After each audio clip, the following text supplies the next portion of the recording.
Hello and welcome to Get Yourself Optimized. I'm your host, Stephan Spencer, and today I'm very excited to have Melanie Barnum available to talk to you about all sorts of psychic phenomena.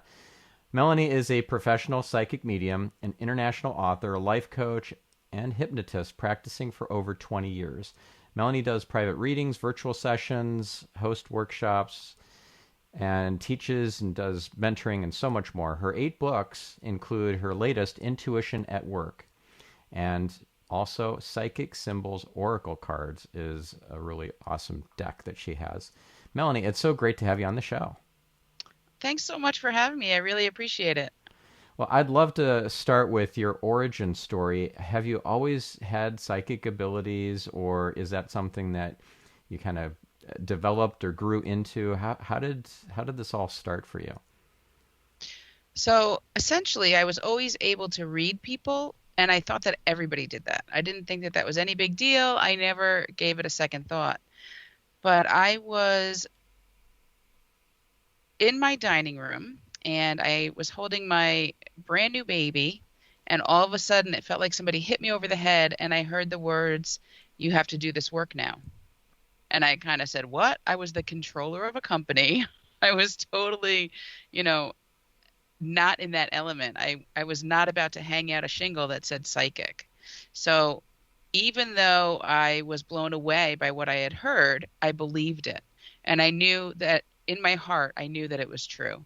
And I set out to do everything I possibly could to learn about how to do this work. And being kind of the rational person that I was, very, very much a mix of left and right brain, I needed to kind of get the science behind it and learn about it because I didn't really know how it all worked. I didn't really know how I could do this and feel legit about it.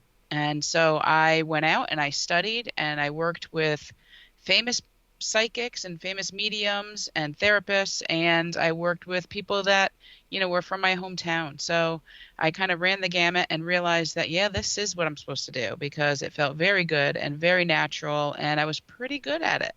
So I practiced for, a couple of years by giving away free readings and offering people the opportunity to ask me questions online, and which was interesting because back then online meant a totally different thing. It was just kind of chat rooms. And essentially that's how it all started is I practiced. And how did you end up with all these books? I actually have the book of psychic symbols, and I've been starting to read it. It's really good. You're quite a good author as well as an amazing psychic, and those are two very different forms of art. Oh, well, thanks. Um, I've always been an avid reader and I always liked to write. I can remember back in high school, my English teacher had told me, you know, maybe you should turn this story into a book. Maybe you should become an author. And I kind of just, poo-pooed it away a little bit. But before my mom had passed, she was always saying we all have at least one great book in us. So, back in 2010, 2011, I said, you know what? It's time. I want to write. And I love to write. And I wanted to share what I had experienced and share what, I had discovered that we are all intuitive. We can all tap into it. And I wanted to share answers to so many questions that I get all the time, whether it's at home, whether it's at work. People are always asking me questions about how intuition works and how they can tune into their own intuition. So I wanted to write a book about developing your intuition. And it kind of morphed into the book of psychic symbols. Wow. And so I've heard the phrase "everyone is psychic," and you're saying everyone is intuitive. Mhm. How are these two concepts the same or different? Right, psychic versus intuitive.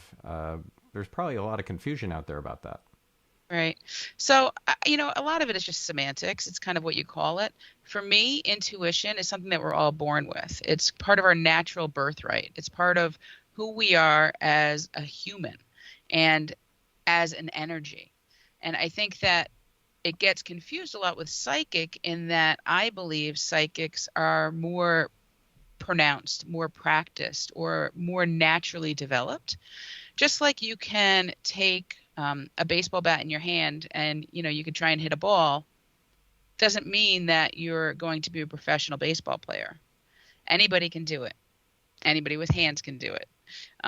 But it's the same thing with, your intuition and your psychic abilities. I don't feel necessarily that everybody is psychic, nor do I feel like everybody wants to be psychic or a practicing professional psychic. And I do believe 100% that everybody is intuitive. And it's a question of whether or not we realize that we're using our intuition and how much we develop our intuition, rather than a question of whether we have it, because we're all intuitive and we can all tap into it to help us get through everything in life and guide us and direct us. Right. And I used to think, even just last year, that intuition was just gut instinct, right? It was kind of what my subconscious or uh, my gut neurons were telling me was the right choice. But now I understand it's something quite different. It comes from other realms. It's, you could say it's your higher self, or it's your guides, your angels whispering into your consciousness. It could be the Holy Spirit, if you just whatever resonates with you, but it's from higher realms. And I'd love to hear more about your take on this, and how this I don't know how people can receive this in the most effective way. So there is some kind of question about that. Does it come from inside of us, or does it come from an external source? And for me, it's kind of a mixture of everything. We're all energy. We're all connected. So our energy is connected universally to everybody else's energy. The energy of the world is kind of how I put it.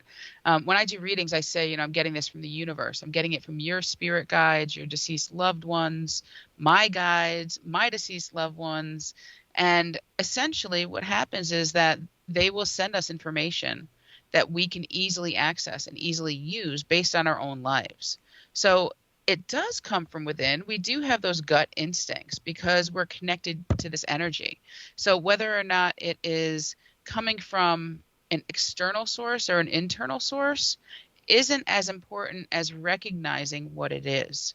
And when you say gut instinct, that's perfect, because that's what we all, we can all relate to that. We've all had a gut instinct about something. Police officers have hunches. Parents have, a mother's or a father's intuition connecting them to their children. We've all had these feelings. We walk into a room and something just doesn't feel right, or the phone rings and we know who it is. It's because we're all energetically connected. We're connected within the universe, and even, outside of the universe, if you choose to believe that. And the information is kind of just there at our fingertips. And I believe, through all of my work, that, again, it comes from our spirit guides, our deceased loved ones. They're helping us to communicate, and they're going to give us the information, as I said, in the simplest way possible. So oftentimes they'll use some form of symbol or some form of feeling. So that gut instinct that you have, trust it, because that is part of your clairsentience, or your clear knowing, your psychic knowing, your intuitive knowing, or your intuitive feeling, I should say. So that clairsentience, that gut instinct, that feeling that you have is a huge part of your intuitive awareness. Trust it. Yeah. So let's say that you wanted to develop, our listener wanted to develop not just claircognizance, but clairvoyance or clairaudience, to actually be able to hear the voices in their head and have that be their loved ones or their angels or their higher self or whatever. That is something that they could probably develop, right? By maybe praying and by learning from a mentor. Absolutely. So as I said before, we're not always going to be gifted with everything. As I explained the difference kind of between intuition and psychic ability, everybody can practice it. Not everybody's going to be great at it. So you may have more of an aptitude or a propensity for clairsentience, or that feeling, that gut instinct, or you may have more of an aptitude for claircognizance, that clear knowing. You just know things. You have no idea how you know them. Or a lot of people who are artists or who are more visual will absolutely have more of a propensity to be clairvoyant and have kind of that third eye clear sight, which is also very commonly used interchangeably with the word psychic. So that's just one of the gifts that we're able to adapt and to practice. And clairaudience, as you mentioned, is clear hearing. So musicians tend to be more about that. If you have somebody who, say, is an actress or an actor, they may experience a bunch of different senses naturally. But having said that, we can all develop all of them through practice, through meditation, through exercises. And as you had mentioned, my book, all of my books have exercises that you can do. And there's so many other great books out there and so many wonderful teachers and mentors who can help you to practice. The more that you practice, the more that you open your awareness up and the easier it becomes to tap into it. So when you want to open up, say, your clairvoyance, when you want to be able to see things intuitively better, start using your imagination, because your imagination is really what's going to open up that vision. It's going to open up that ability to see things in your mind's eye. And just like we see a flash of an image when we think of somebody, you may start to see flashes, quick flashes, maybe just colors, maybe just a black and white outline, maybe it'll look like a Polaroid picture, but something quick may open up in your mind's eye. And by using our intuition, you're able to start to kind of tune into that clairvoyant ability. And the more you practice it, the more it'll be there for you. Yeah. So if you were to imagine somebody in your mind's eye, like Abraham Lincoln, for example, Yeah. would you be able to tune in to him and ask him questions? Is that how you kind of knock on his door as somebody who's discarnated back into non-physical?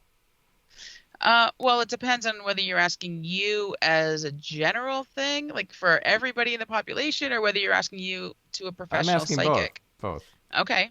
So oftentimes what happens is, first, when you're setting out to practice using this ability, when you're setting out to practice using your psychic abilities or your intuitive abilities, and you'll see I will use them interchangeably, those two words. But when you're setting out to use those and you want to kind of tap into Abraham Lincoln, you see him in your mind's eye, you may start to ask him questions.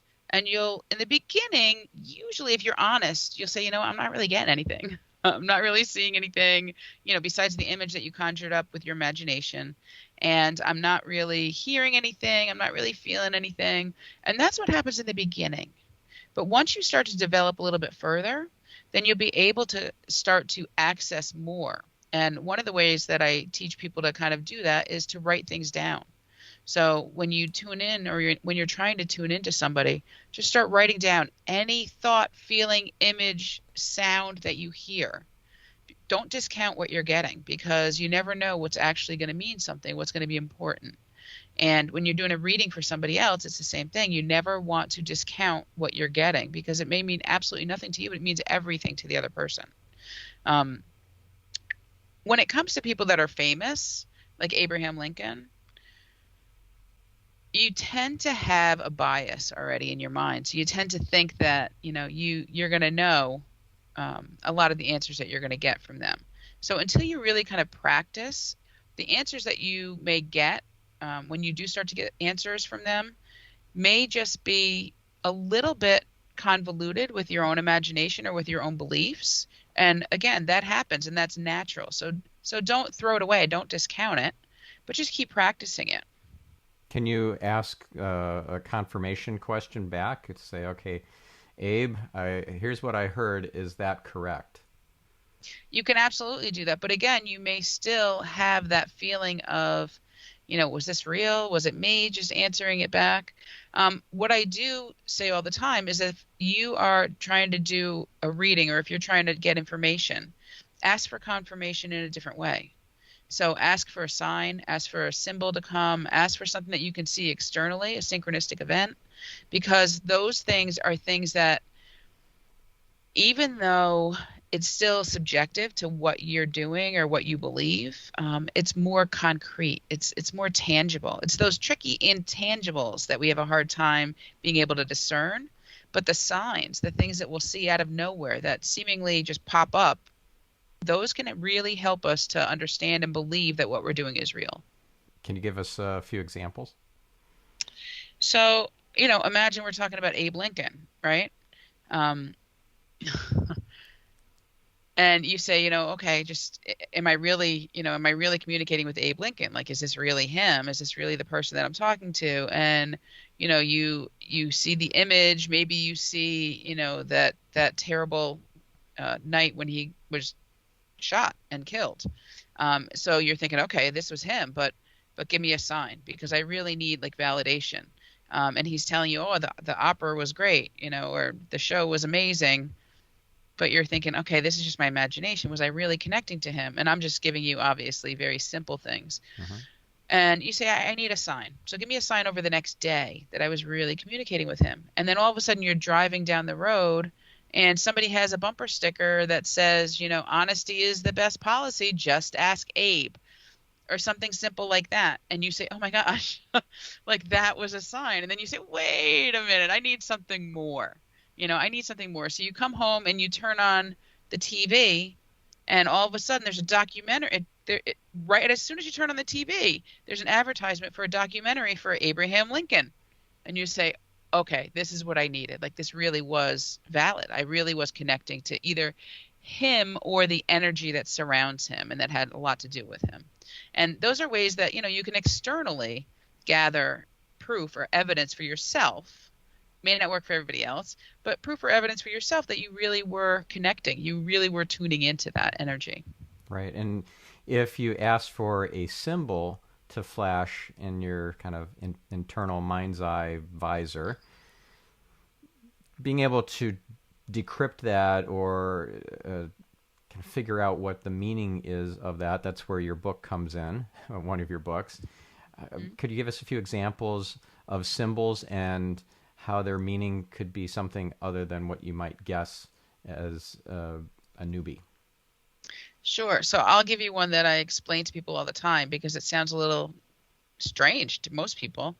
Um, I talk about psychic symbols as a way that your guides, your loved ones communicate with you.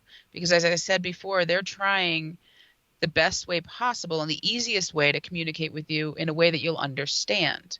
So they'll use symbols. Some of them are universal symbols, like they may show you a stop sign if you're asking, should I move forward with this or should I, back off? And all of a sudden you see a flash of a stop sign. That's pretty universal. That's pretty obvious as to what the meaning is. But say I'm, doing a reading for somebody or, somebody else is trying to connect to somebody and all of a sudden I see an image of a baseball diamond. A baseball diamond could simply mean it's a baseball reference or somebody that has to do with baseball. Or for me, it can indicate that their mother is trying to come through. Now, that's not going to necessarily be your universal symbol for somebody's mom coming through, but for me, it is because at the end of her life, my mom got really into baseball and really enjoyed it. So when I see a flash of a baseball diamond, it either means, again, that it's a literal connection to baseball in some way or that their mother's trying to come through. So symbols can be extremely universal and everybody can recognize them easily, or I always tell people develop your own symbolic journal because that journal will help you with your own personal symbols and different ways to connect for your intuition and to get feedback for yourself that is meaningful for you. Because as I said, they will use the easiest way possible to get through and to communicate with you. And by doing that, they'll take what you know in your own life and they'll use that symbolically, whether it's they'll show you an image or, you may hear the crack of a bat. If we're talking about baseball, you may hear the crack of a bat or you may taste even clear gustance, clear olfaction, smell and taste. You may taste peanuts and popcorn or hot dogs or a cold beer, whatever it is that you associate with baseball. So you may receive these symbolic messages in different ways. But again, it could be a universal symbol or it could be something more personal to you. Right. So essentially, everything that you've experienced up to this point in time, all the things you've seen, all the things you've heard, they're all raw material that spirit guides and loved ones and so forth can utilize to get a message across. Absolutely. Yeah, Yeah, absolutely. I had one happen the other day. I'm watching Netflix show called Manifest. This whole Hmm. plane full of people have, Airplane, yeah. yeah, they have psychic abilities after disappearing in the air for 5 years. Oh, I just spoiled the the plot of the show. Spoiler alert. Okay, sorry about that, guys. There's a point in the show where one of the main characters, he hears his own voice, but it's not him, saying it's all connected. That's the message. Oh, okay. And then I hear that as, some of the raw material that's being utilized later on to inform me that it's all connected. So how I knew that that was a message for me and not just my subconscious mind was it came in completely unprovoked and charge neutral. There's no emotional charge to it. It just popped in out of nowhere. But the context was meaningful for me. So I was able to connect the dots in terms of what the message was. And it didn't lead anywhere else. It just sat there. So it wasn't like, oh, I need to get whatever from the store. And then the next thing, and then the next thing, and who knows where, it leads in 5 seconds from thought to thought to thought. It just stayed there. And that's a way that I can differentiate intuitive messages or psychic messages from just my own subconscious mind. That's also a really good point that you brought up, is that it does come in a little bit of a different way. And the fact that you recognized it, you owned it to be something. You deciphered that it was indeed something important. That's huge. That means that you're, well on your way to being intuitive or psychic and to understanding how we are all connected and how it works. And I tell people all the time, like those synchronistic events, those signs that you recognize, it's the recognition and the understanding that kind of goes off, that light bulb that goes off in your head, and that it does just kind of stay there.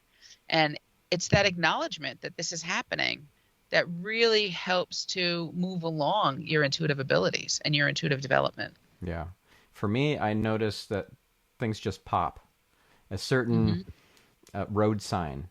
I was driving. I was at a family reunion just this past weekend, and I was driving to another family member from the reunion to just an evening event, but different sides of the family, so they were unrelated, related to me, but not to each other. So I'm driving, and I'm on the 23, and I see 223 underneath it as well. So it's the 23 and the 223, and 223 just like popped for me. 23 was also important, but I just knew at 223 there was something important there, and so when I wasn't driving, I looked it up in the Angel Numbers 101 book by Doreen Virtue, and sure enough, Hmm. there was a message there that was meaningful and relevant for that moment. So I just know that things will pop for me, either as I'm reading it on the screen or just out in the world or in a book or whatever, or if I hear it, it also kind of just stands out from everything else. So I've tuned into that, and I'm paying attention for those kinds of subtle signs. That's awesome. So how do people work on tuning in that way? Like, how do they notice the difference between just, I don't know, reading from a book and reading with something popping off the page for them? Well, as I said, the biggest part of that is the acknowledgement that it's really there. So, when people ask me, well, how do I know? How do I know? I tell them, stay open. Stay open. And if something does strike you as, that's a little interesting, or that's a little funny, or where did that come from? Then pay attention to that. Because sooner or later, you're going to begin to recognize these things, and they will pop even more, and they will happen even more to you. Yeah. But it really is about the acknowledgement and the recognizing of these events or these symbols or these signs or these synchronistic, opportunities or things that are happening around you or to you. And once we really start, and I'm not saying that everything, now let me back up a little bit, because I do get a lot of people that say, oh, I saw this and I saw this and this happened and this happened and it's all got to be connected. Not everything is going to be connected, right? Not every single thing is going, and obviously we're all connected. I didn't mean it that way, but not everything is going to be a sign. Not everything is going to be, a symbolic message. So when I say be open, be aware, recognize things, I'm not saying that every single step you take in life is going to be a major sign for you. But the things that you start to say, wow, like that was interesting, and oh, I have to go home and look that up. Like, what did that mean?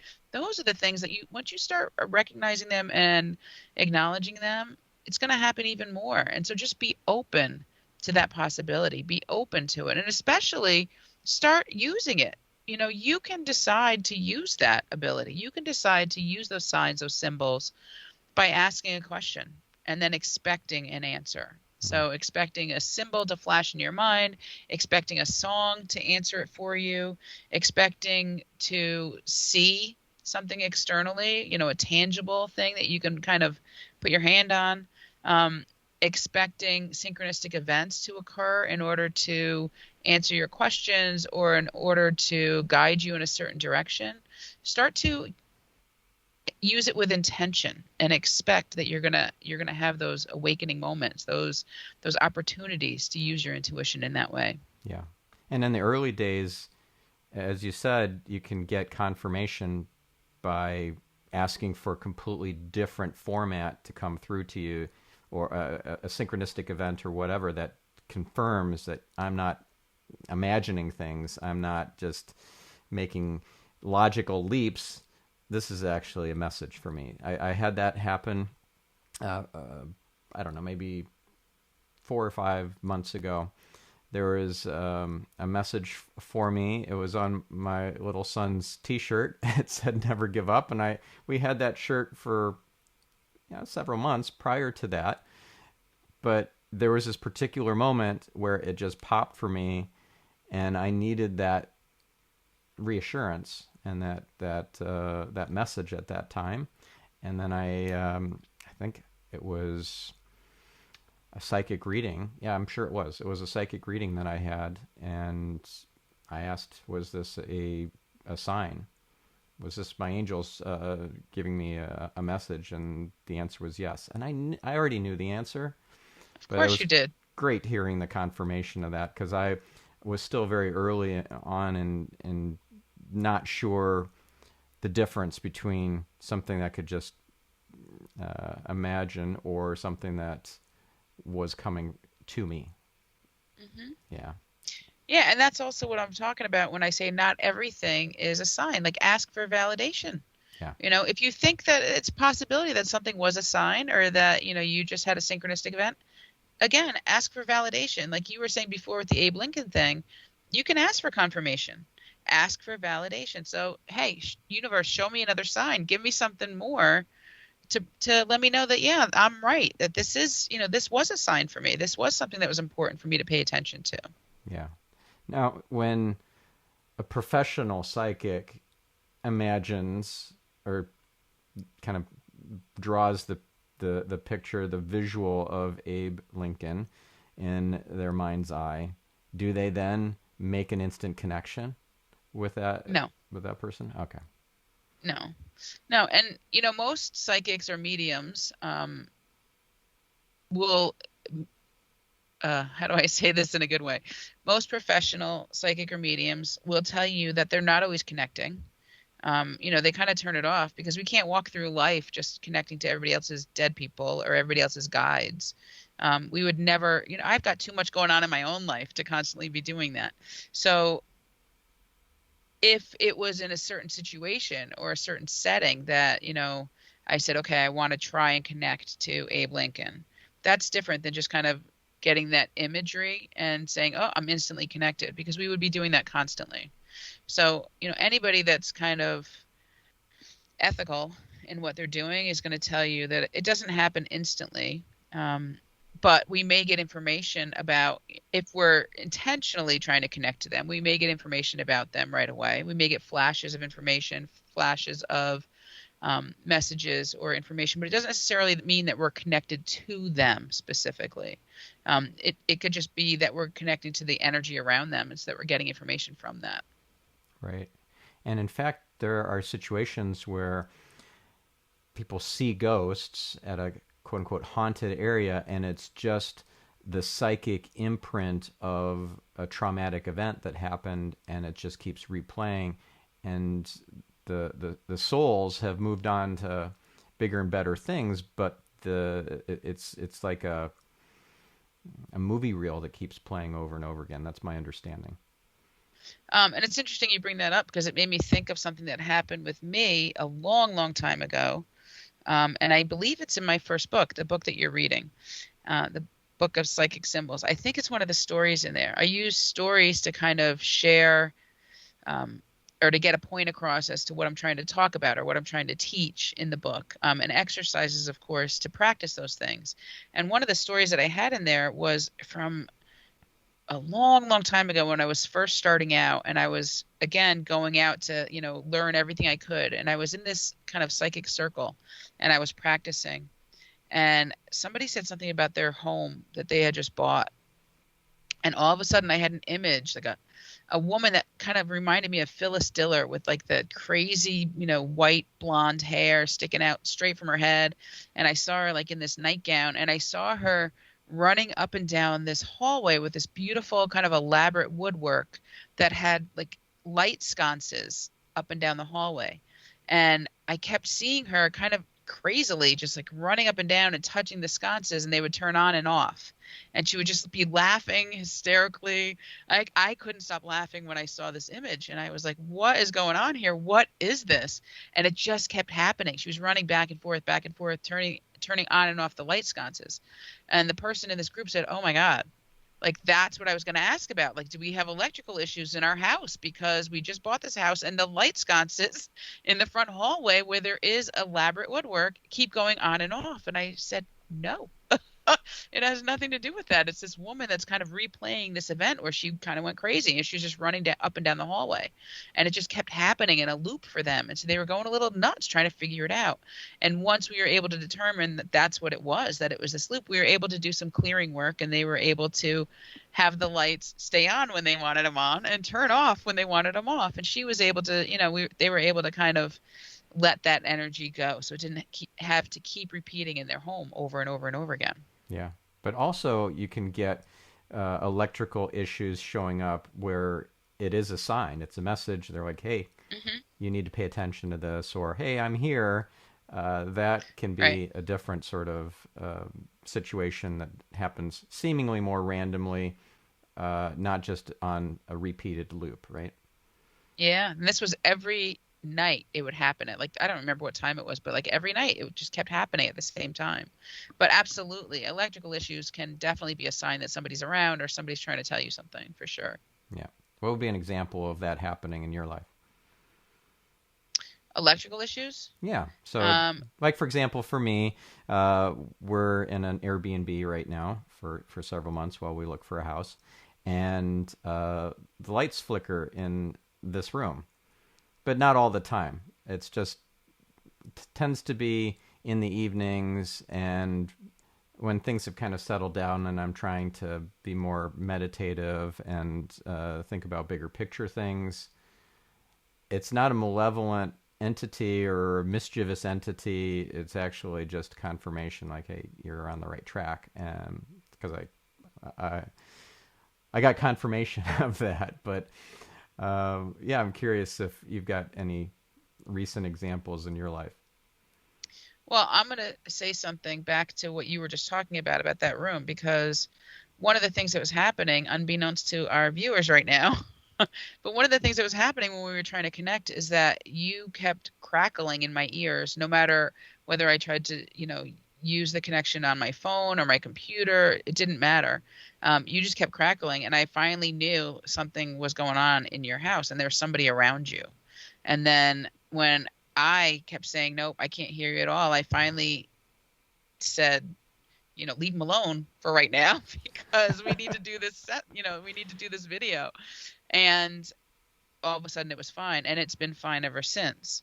So you definitely have some activity there, and it doesn't feel malevolent to me. It definitely feels helpful. It feels like you asked for, your guides, your spirit kind of team to come around you before this video was happening, before our session was happening, and you asked for them to be around you all the time to help you. And they're letting you know they're there. Like, that's what they're doing. Yeah. So for you, absolutely, that electrical stuff that's happening in that room and in the house in general, depending on what you're doing and where you are, because I feel like it's not just in that room.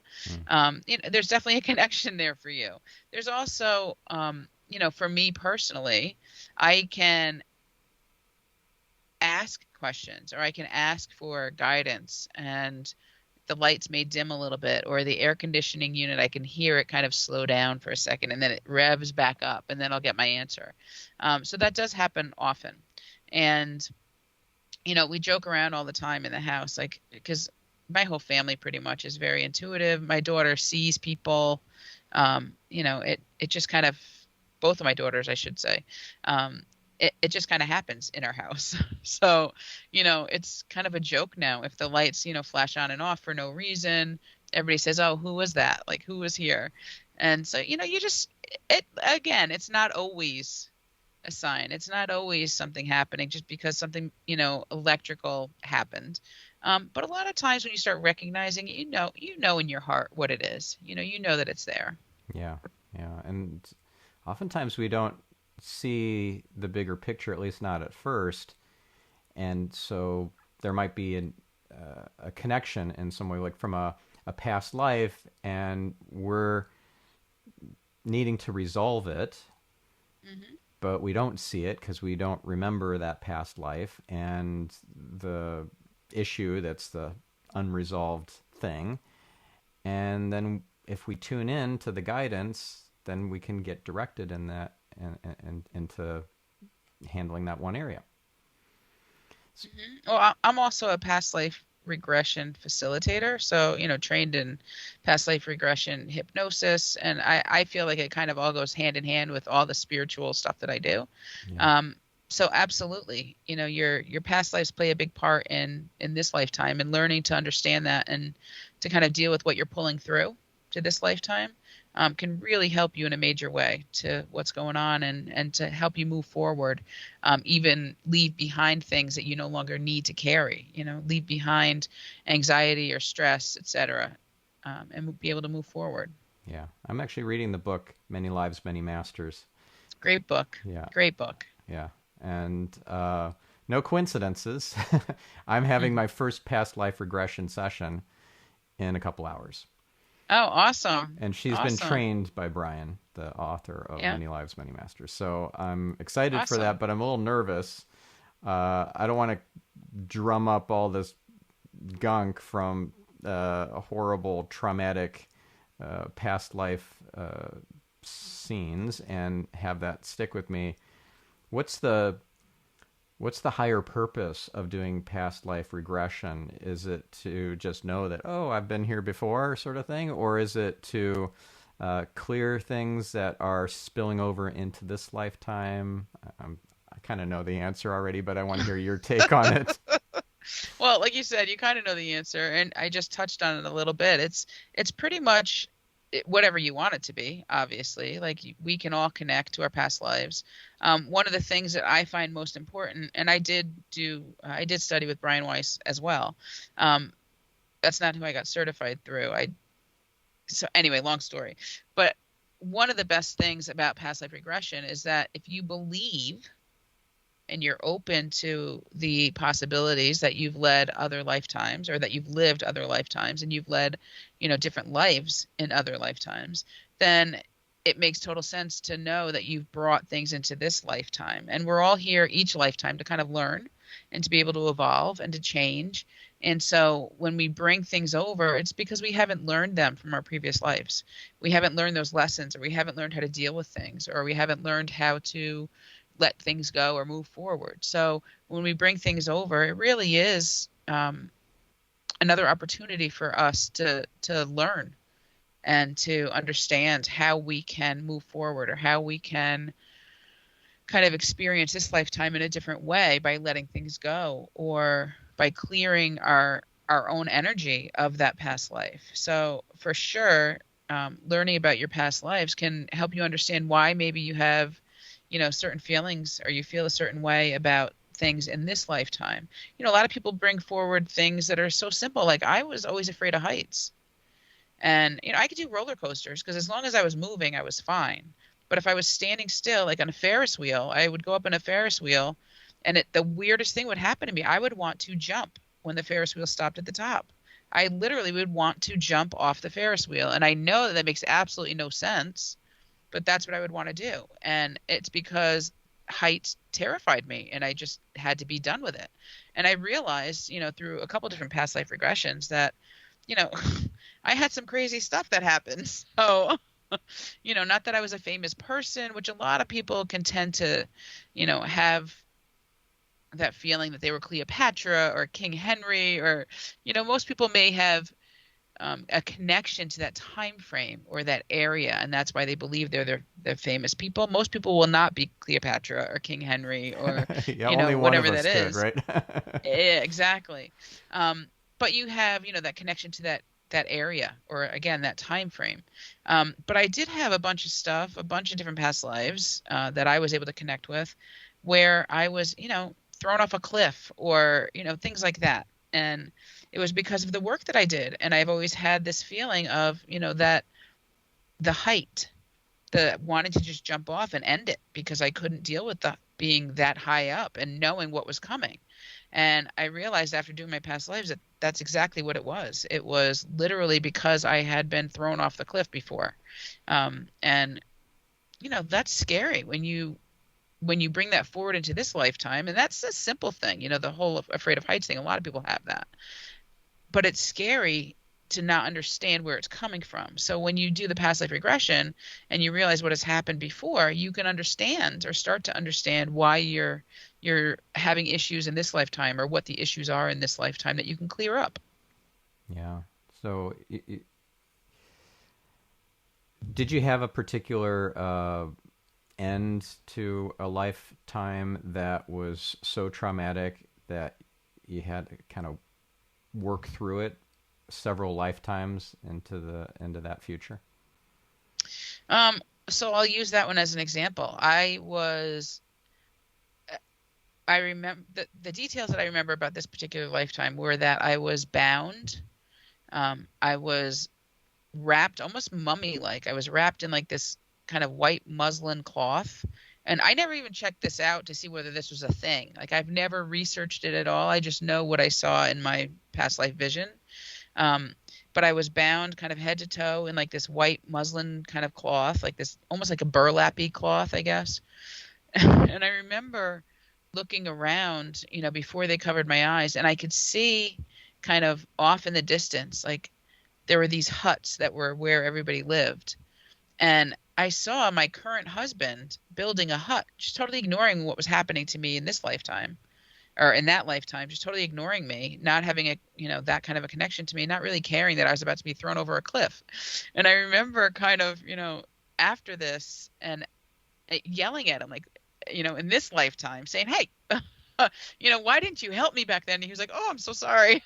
Because he didn't remember it, obviously, different lifetime. He wasn't in my regression with me. Um, but it was very, very telling because I I knew going back in that lifetime that I was being persecuted for something that I hadn't done. And essentially it was being, it was that whole witchcraft thing and that, that creepy thing, but it was a long, long time ago. Um, that thing where, they just kind of persecuted anybody they wanted to that had any kind of intuitive awareness. And in this lifetime, I also, not only was I afraid of heights, but I've always had, since I was growing up, like since a little child, I've always had this feeling that I was going to be arrested and thrown in jail or persecuted, excuse me, for something that I didn't do, like for something that was just part of who I naturally was, or that was out of my control, and that I wasn't evil and I wasn't doing anything wrong, but I was going to be locked away for something that, I had I hadn't done. There was no crime there. And I realized after that regression that, I kind of killed two birds with one stone. Like I realized that my fear of heights, at least in part, and I know that there's more to my fear of heights, which is what you were asking, like different lifetimes. But my fear in heights in part was that. And then the persecution was also part of that. So I also experienced another lifetime where I saw myself kind of going down a mountain on the side of a mountain, and I was driving in a car, and it was kind of a crazy, the switchbacks and everything on the mountain where it's just hairpin turned. And I know that I crashed and, kind of rolled over the mountain and died. And it was very steep and it was very high. And that was all I saw. And I came out of my regression really quickly. And I knew that that was also kind of a holdover for the fear of heights thing. And that I had been being chased for something I hadn't done. So it was those two things still again in another lifetime. And this was a lot more modern. And this was obviously in a car. So it feels like to me, this was kind of maybe my last lifetime before I'm here now. And so it was pretty prevalent that these were, two issues that I was bringing through in this lifetime, and it was from old stuff. And I really kind of, realized and acknowledged where it was coming from. So hopefully this time I get it a little more right. It's interesting how you had the same husband in both lifetimes, and a lot of times this happens where people who are in one lifetime show up in another in the same or similar role or just another role in your life, and there's so many souls out there. Why are these the ones that keep showing up? So I don't think he was my husband in that Okay, first lifetime. I think that, that's why he wasn't really paying attention to me. I see. Um, but I think that I saw him, quickly in that lifetime to let me know because he looked different, but he looked like him still. I recognized him as him. Um, I saw him in that lifetime to let me know and to let me acknowledge that he was indeed there, that he was connected to my life in some way. But obviously, I wasn't significant in his life because he was just letting me die and he didn't really care. He was still building his hut, like it didn't really matter. But we go through what I believe, anyway, is that we go through different pods, or we go through lifetimes with different pods of people. And those people may show up in one lifetime as a parent, or they may show up in one lifetime as a brother or a sister. And then the next lifetime, they show up as your husband or your wife. And in one lifetime, you're female, in one lifetime, you're male. Like it doesn't really matter. But we go through lives with these different people in our pods. And for me, it feels like, and it's been my experience that once you've learned kind of like what happens in our natural lives, like our regular physical lives in this lifetime, once you've learned kind of everything that there is to learn, once you've taught everything that there is to teach with somebody, then you're kind of done with them. You're done learning those lessons. You're done learning what you need to and teaching what you need to with that person in this lifetime. And then you can move on, but you still have all those other people in your pods. So, you travel through and they may be kind of on the outskirts. It doesn't necessarily mean that they're going to be significant people, but in the next lifetime, they may kind of move in closer and become closer, or they may fade out further, depending on, what you need to learn, what you've learned, and what you've taught, what you've, shared with those people in your lifetime. So I think that we do kind of go from lifetime to lifetime in these pods with people until we're done, until we're done learning and teaching each other. Hmm. But it changes. It changes depending on the significance and what we still need to learn in the next lifetime. Right. And an important corollary to all this is that the lessons that you've learned in past lifetimes stay with you. You don't have to relearn any of those. Yeah, you may need to be reminded. You may need to have these lifetimes say, "Hey, don't forget about this. Like this didn't work out so well for you the first time, or this worked out really well for you last time. Like don't forget about this." So we may need those reminders. But yeah, the full-on lesson, we've kind of been there, done that. Yeah. So And if like let's say that you were a racist in a past lifetime, and then you end up being a minority in a future lifetime, you get the lesson like, wow, this is pretty awful. you don't have to relearn that again in a future lifetime if you've graduated to that next level. Yeah. And, the same thing happens. Um, okay, I'm not going to say the same thing happens, but it may actually manifest itself in an even worse way in the next lifetime.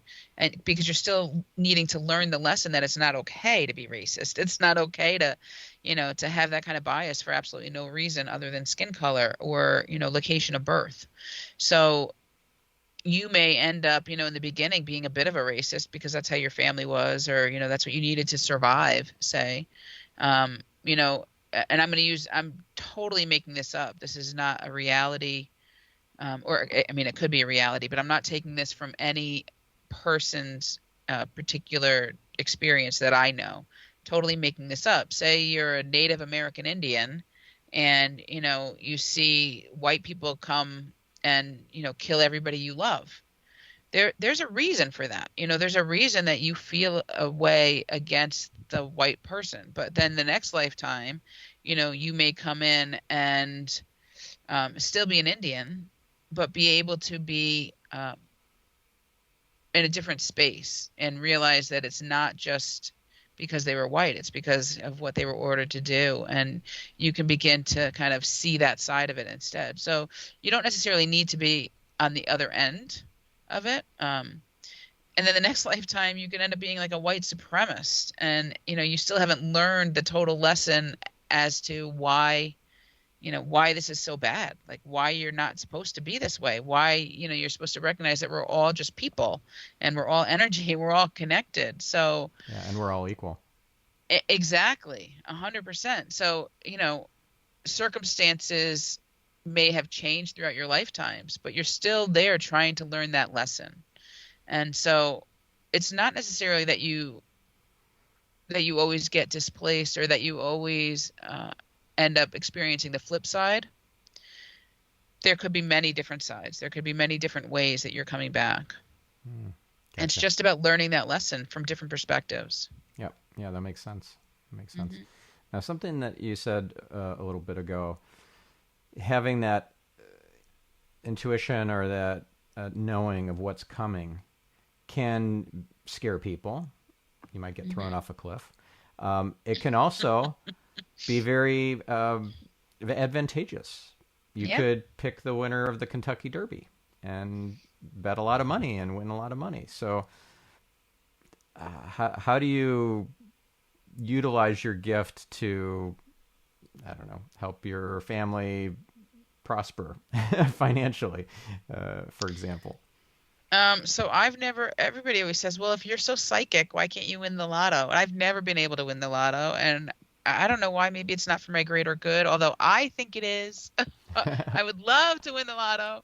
But I do talk a lot about that in my latest book, Intuition at Work, because essentially, you can help yourself become prosperous by tuning into what makes you happy. What career, what path, what direction is really going to make it feel like you're not working because you're enjoying it so much.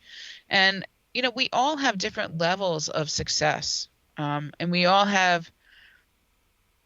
equate success with different things. So for some people, it is financial prosperity. And so that's where they need to focus on how can they become more financially prosperous? How can they do it in a way that's going to, create an abundance for them because it's important to them, and that's how they equate success.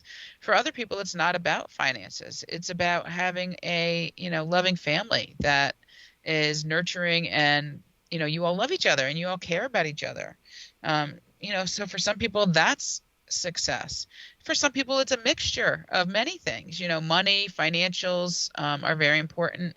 Material things, being able to have, the perfect house, the beautiful cars, and the family that's loving and caring and, popular and happy and, all those things.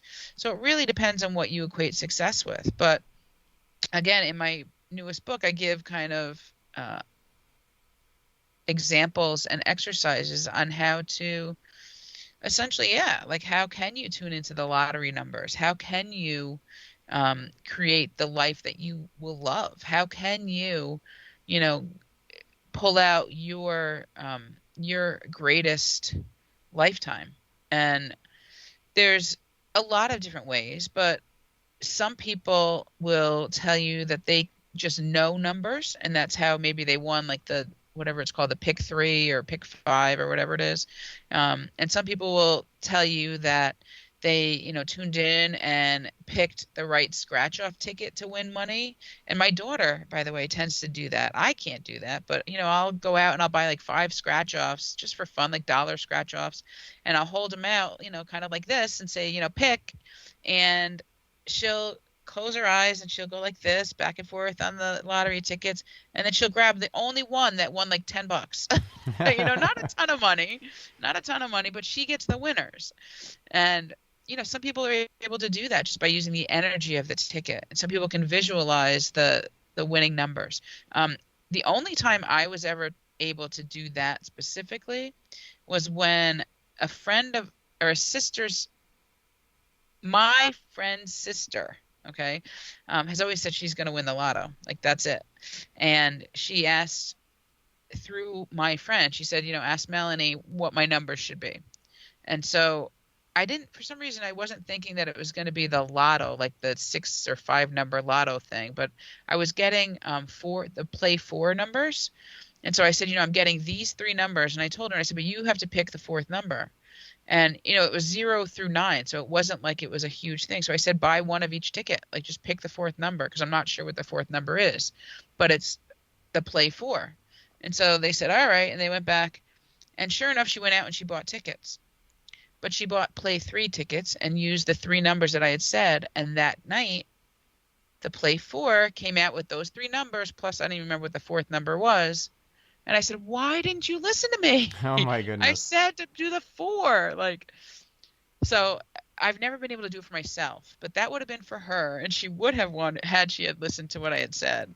Obviously the message got a little crossed, or she just figured, no, you only got 3 numbers. I'm just going to do the play 3. But more realistically, we can learn to kind of, if we're thinking about investing, we could start to use our intuition by feeling how a stock feels. How does it feel to you? Does it feel like, in your stomach? Does it make you nauseous? Does it make you want to vomit? It's probably not a good pick. But if it makes you feel really happy, it makes you feel elated, it makes you feel like, it's the perfect one, then you may have a better chance of scoring on that stock if you buy that stock. By the same token, you don't want to put all your eggs in one basket and just focus on your intuition. Pull in a little bit of, practicality, like analyze it. Don't just listen to your intuition. Don't just live by that when you're trying to do something to make yourself financially prosperous. I always tell people, live your life, participate in your life. Don't just, kind of sit there and go off in la la land and not ever, stay grounded, Yeah. essentially, You got to stay keep a foot grounded. in both realities, the seen world and the unseen world. Exactly. Yeah. Exactly. So maybe if we're talking stocks, the first thing you do is your research. Figure out, what stocks are looking good, what the market is saying for you. And then use your intuition and say, is this really the right one for me? And you can do it in any way. You can see how it feels in your body. You can ask for signs to come in, the more tangible things that we talked about earlier. You can ask for a symbol. And if you actually see, say somebody talks to you about like Ford Motor Company, and you're thinking, should I go for Ford Motor Company? And you want a symbol or you want a sign to pop up, and all of a sudden you start seeing F's, just random F's everywhere, and that happens to be the symbol, the actual Nasdaq stock symbol for Ford. So yeah, that might be a sign that it's time to invest in Ford, because you're getting those tangible things that you can see. Yeah. Yeah. Awesome. And oracle cards, where do those fit into the picture as far as getting confirmation, guidance, whether it's picking stocks or in making other kinds of life choices? Well, it really depends. Most oracle cards won't give you a yes or no, but you can use oracle cards to help you. You can use like my psychic symbols oracle card deck that I have out, or any other oracle card deck. You can use them to say, okay, what is kind of the greatest possible outcome if I go in this direction? And then your cards will help you to understand. And a lot of times, like my deck in particular has the meaning right on the card. It's, very colorful. It says what it is, and then it has an image or a symbol of what you may see in your mind's eye if you were thinking about that. And then it has a description as to what the card means. But I tell people all the time, just like with psychic symbols, interpret it for yourself as well. So look at the colors on the card, look at the name of the card, look at, what is happening on the actual card, what the image is. If it's a person, what are they doing? If it is, a boat, which direction is it going? If it is a washing machine, is it churning? How does it make you feel? And look at the description that's on the card as well. So oracle cards can definitely help you to determine whether something is going to be positive or negative, but it won't necessarily give you a yes or no answer. There's certain spreads that you can do with tarot cards that'll give you a yes or no answer, but with regular oracle cards, usually it's more of a situational thing, like what will happen, or is this for my greater good? Right. Okay.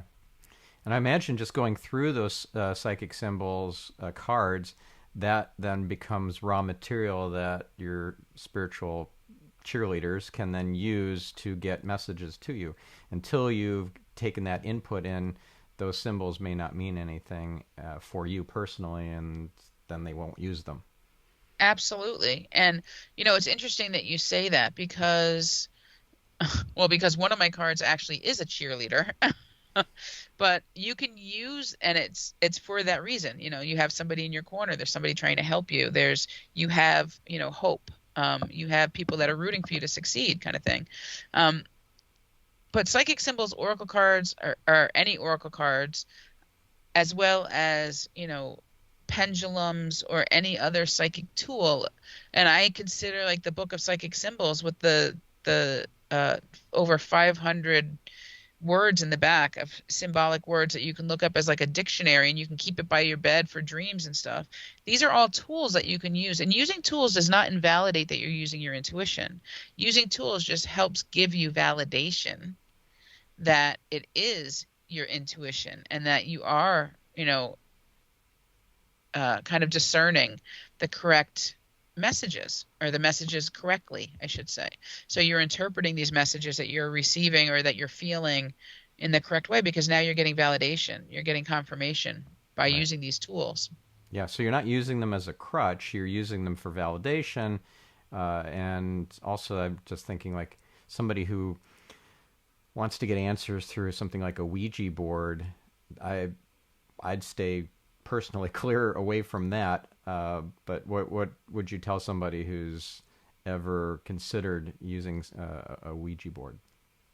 Well, I'm going to go back for a second and say that you can use your tools as a crutch as well, because especially when you're first trying to start out, you may not be able to tune into your intuition as easily. And so you may need to use a tool to help you to do that. And then Like a that kind of pendulum. helps you.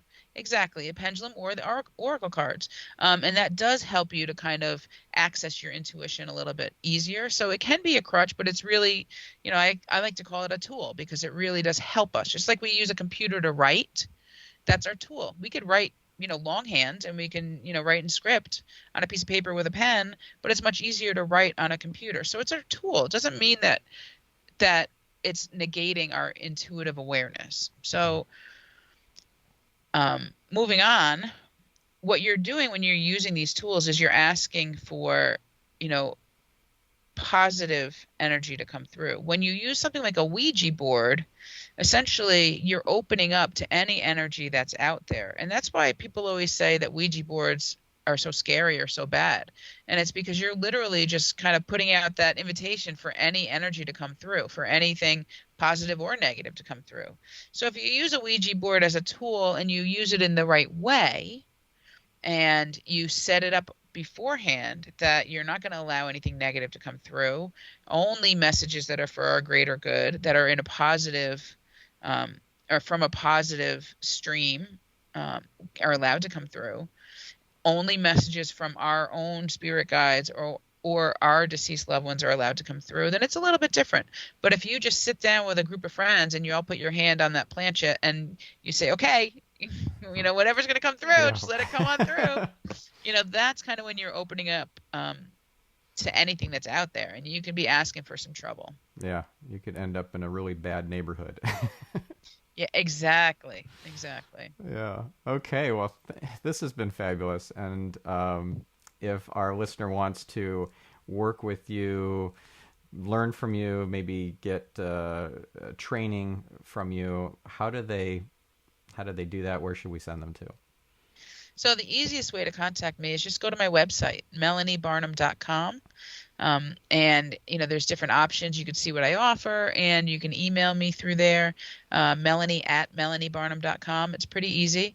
Or you can connect with me on my social media. I usually check my Facebook page pretty regularly, and my Facebook, Instagram, LinkedIn, Twitter, all the normal social media stuff. But you can just look me up, Melanie Barnum Psychic, and you'll find me out there. As always, you can decide to purchase, if you wanted to purchase any of my books, my card deck, you can go on my website. For all my books, you can go pretty much anywhere, any store, online, Amazon, Barnes and Noble, I would love for you to support the mom and pop shops out there. The actual brick and mortar bookstores are great. If you want an autographed copy, you can you could do it through my website. And I think that's about it. I mean, Do just you put my do name private in, you'll readings find me. still? Absolutely. So I actually shut down my physical office because of COVID. So I continued to have it open for a year, and then at the end of last year, I actually had to shut it down because it didn't make any sense. Yeah. So I do video sessions, I do phone sessions, I even do email readings. And people do ask, how can you do a session if I don't get to see you in person? And it's very interesting because energy is energy. We connect to anybody, across the world. I do readings for people all around the world all the time. I'm an international psychic and medium and an international author. So I get communications and questions from people literally all over the world that I do readings for. And I'm able to connect to them the same way I can connect to somebody who's sitting right in front of me in my office. Yeah. Amazing. Well, thank you so much, Melanie. This was great fun and fascinating and inspiring and informational all at the same time. And listener, do something that involves your intuition, and we'll catch you in the next episode. This is Stephan Spencer signing off.